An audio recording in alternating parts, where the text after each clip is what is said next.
Dushyant scientific ವಾಸ್ತು ಪಶ್ಚಿಮ ನೈಋತ್ಯದಲ್ಲಿ car parking open ಆಗಿ ಇಟ್ಕೊಂಡಿದ್ರೆ spacious ಆಗಿರಲಿ, ಬಂದವ್ರಿಗೆ ಏನು ತೊಂದರೆ ಆಗಲ್ಲ ಅಂತ ಮಾಡೋದು ತಪ್ಪು. ನೈಋತ್ಯ ಯಾವತ್ತೂ ಮುಚ್ಚಿರಬೇಕು. ಮಾಸ್ಟರ್ ಬೆಡ್ರೂಮ್ ಅಂತ ಅಸ್ಯೂಮ್ ಮಾಡ್ಕೊಳ್ಳಿ, ಅದು ಹೆಂಗೆ ಓಪನ್ ಮಾಡ್ತೀರಾ ಅದನ್ನು. ಅದೇ ರೀತಿ ಇಲ್ಲಿ ಮೇನ್ ಇಶ್ಯೂಸ್ ಏನು ಗೊತ್ತಾ, ಇನ್ಸೆಕ್ಯೂರಿಟಿ ಫೀಲ್ ಮಾಡ್ತಾರೆ. ಗಂಡು ಮಕ್ಕಳಿಗೆ ಆತ್ಮವಿಶ್ವಾಸದ ಕೊರತೆ ಕಮ್ಮಿ ಇರುತ್ತೆ. ಇಲ್ಲಿ ನೋಡಿ, ಒಳಗೆ ತೋರಿಸ್ತೀನಿ. ಪಶ್ಚಿಮ ವಾಯುವ್ಯದಲ್ಲಿ ಕೊಳವೆ ಬಾವಿ ನಿಷಿದ್ಧ. ಇದು ಪಶ್ಚಿಮ ವಾಯುವ್ಯದಿಂದ ಹೋಗ್ತಾ ಇದೆ ನೋಡಿ. ಪಶ್ಚಿಮದಲ್ಲಿ ಮೆಟ್ಟಲು ಉತ್ತರ ದಕ್ಷಿಣಕ್ಕಿದೆ ನೋಡಿ. ಅಲ್ಲಿ ಮೀಟ್ರ್ ಬಾಕ್ಸ್ ಇದೆ, ಅದು ಕೂಡ ತಪ್ಪಿದೆ. ಮಧ್ಯದ ಪಶ್ಚಿಮದಲ್ಲಿದೆ ನೋಡಿ. ಇದು ಬೋರ್ವೆಲ್ ಪಾಯಿಂಟ್. ಇಲ್ಲಿ ಬೋರ್ವೆಲ್ ಹಾಕಿದ್ರೆ ಮನೆ ಉದ್ಧಾರ ಆದಂಗೆ.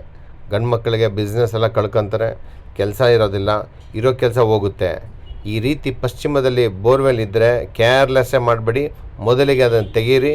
ಮೊದಲು ಅದನ್ನು ತೆಗೆದು ನಿಮ್ಮ ಮನೇನ ಭಾಳ ಬೆಳಗಿಸ್ಕೊಳ್ಳಿ. ಇಲ್ಲಿ ನೀರಿನ ಟ್ಯಾಂಕು ಬರಬಾರ್ದು, ಬೋರ್ವೆಲ್ ಬರಬಾರ್ದು. ಹಾಗಾಗಿ ಸ್ನೇಹಿತರೆ, ನೋಡ್ಕೊಳ್ಳಿ, ಹುಷಾರಾಗಿರಿ, ಜಾಗ್ರತೆ.